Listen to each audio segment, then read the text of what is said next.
하나님의 말씀은 출애굽기 38장의 말씀입니다. 제가 가진 구약 성경으로는 141쪽쯤에 있습니다.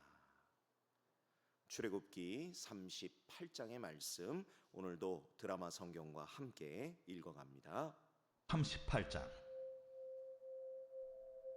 그가 또 조각목으로 번제단을 만들었으니 길이는 5규빗이요 너비도 5규빗이라. 네모가 반듯하고 높이는 3규빗이며 그 네 모퉁이 위에 그 뿔을 만들되 그 뿔을 제단과 연결하게 하고 제단을 놋으로 쌌으며 제단의 모든 기구 곧 통과 부삽과 대야와 고기 갈고리와 불 옮기는 그릇을 다 놋으로 만들고 제단을 위하여 놋 그물을 만들어 제단 주위 가장자리 아래에 두되 제단 절반에 오르게 하고 그 놋 그물 네 모퉁이에 채를 꿰일 고리넷을 부어 만들었으며 채를 조각목으로 만들어 놋으로 싸고 제단 양쪽 고리에 그 채를 꿰어 매게 하였으며 제단은 널판으로 속이 비게 만들었더라.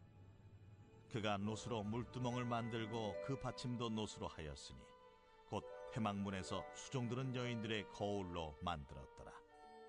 그가 또 뜰을 만들었으니 나무로 뜰의 남쪽에는 세마포 포장이 100규빗이라. 그 기둥이 스물이며 그 받침이 스물이니 놋이요 기둥의 갈고리와 가름대는 은이며 그 북쪽에도 100규빗이라. 그 기둥이 스물이며 그 받침이 스물이니 놋이요 기둥의 갈고리와 가름대는 은이며 서쪽의 포장은 50규빗이라. 그 기둥이 열이요 받침이 열이며 기둥의 갈고리와 가름대는 은이며 동으로 동쪽에도 50규빗이라. 문 이쪽의 포장이 15규빗이요 그 기둥이 셋이요 받침이 셋이며 문 저쪽도 그와 같으니 뜰문 이쪽 저쪽의 포장이 15규빗씩이요 그 기둥이 셋씩 받침이 셋씩이라.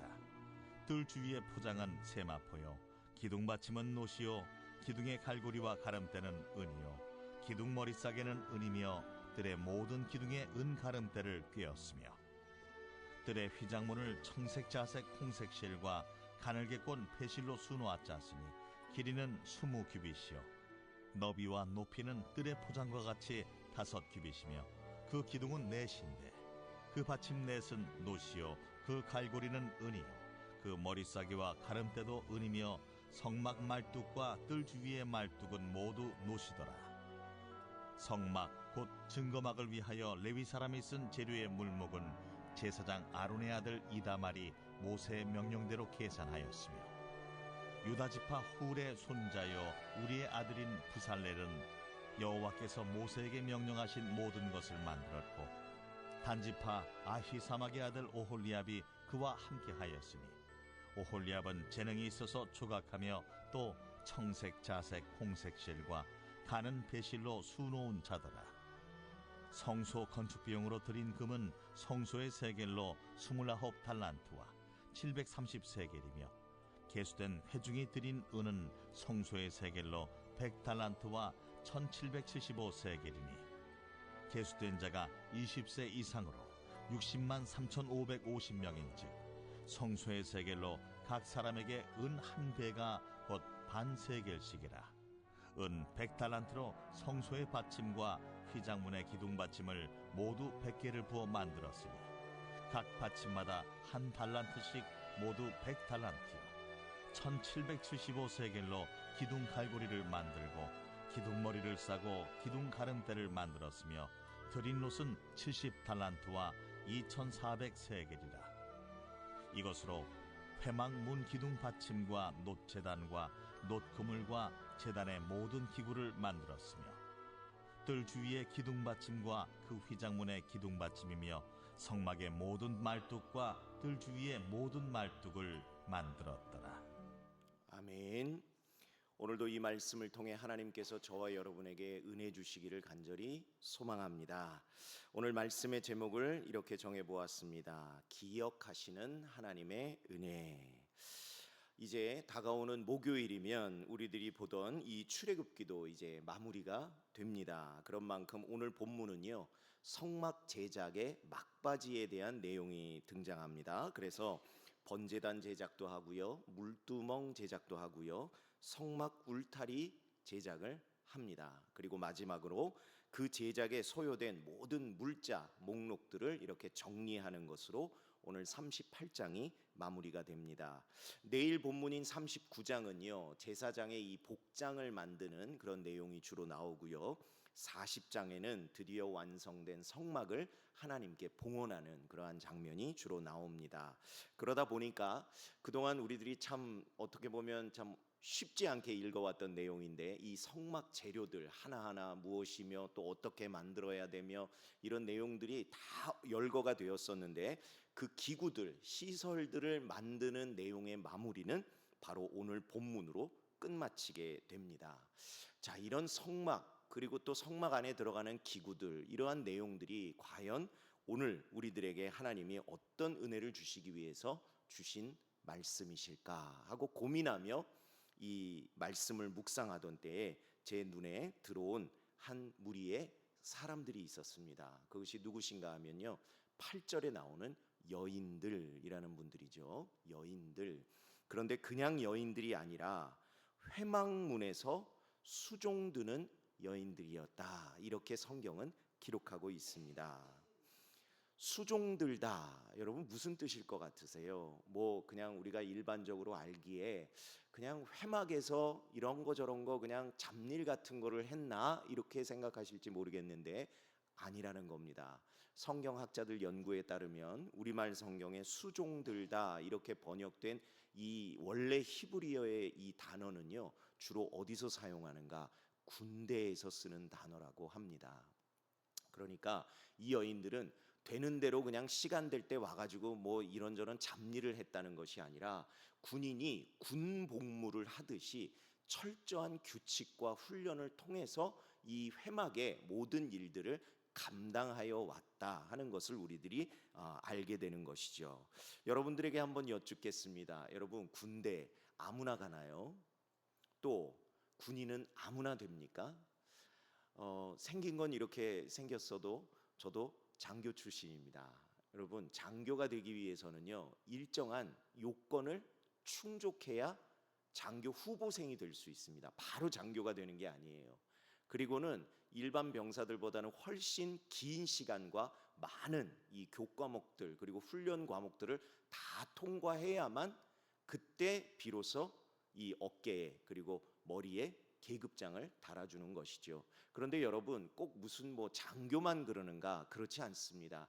군대의 모든 뭐 계급이나 아니면 군역, 뭐 육군이든 공군이든 해군이든 어떤 것이든지 여러분, 군인이 되려고 한다면요 일정한 요건을 거쳐야 하고요, 또 훈련을 통하여 군인다워지는 시간이 되어야 비로소 군인이 될 수 있다는 사실입니다. 이 수막에서 수종드는 여인들에게 왜 굳이 하나님께서 수많은 단어들 중에 이 차바라는 히브리어 군에서 쓰는 용어를 쓰게 하셨을까?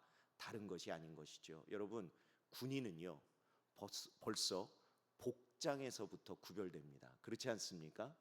군인들은요 늘 군복을 착용하게 돼 있습니다. 그래서 복장만 봐도 다른 일반인들, 세상 사람들과 다르게 군인이구나 이걸 알 수 있는 것이죠. 또 그들의 행동도 다릅니다. 군인들은요 행동하는 것 자체가 달라요. 어디를 갈 때 여러분들은 그냥 여러분들이 가고 싶은 대로 가시지만 군인들은 어디 갈 때 혼자 갈 수 없습니다. 무조건 2인 이상 같이 가야 하고요, 같이 갈 때도 오와 열을 맞춰야 합니다. 심지어 훈련 받을 때 그런 얘기도 있었어요. 전쟁 때 총알 맞고 죽을 때도 줄 맞춰 죽어라, 이런 얘기도 할 정도로 이 군인들은요 행동이 아주 분명합니다. 또 언어도 마찬가지죠. 군인들은 지금은 잘 모르겠습니다. 저도 이제 벌써 군 생활한 지가 25년 뭐 30년 그 정도 되다 보니까 지금은 어떤지 모르겠는데 전에는요 언어도요 다나까만 썼어야 됐어요. 뭐뭐 했습니다. 그리고 윗사람은 아랫사람한테 지시할 때 뭐뭐 했나? 뭐뭐 했었나? 이렇게 하고요. 또 아랫사람이 윗사람한테 물어볼 때도 뭐뭐 했나요? 뭐 이렇게 하면 안 됩니다. 뭐뭐 하셨습니까? 뭐뭐 했습니까? 이렇게 단아까만 써야 돼요.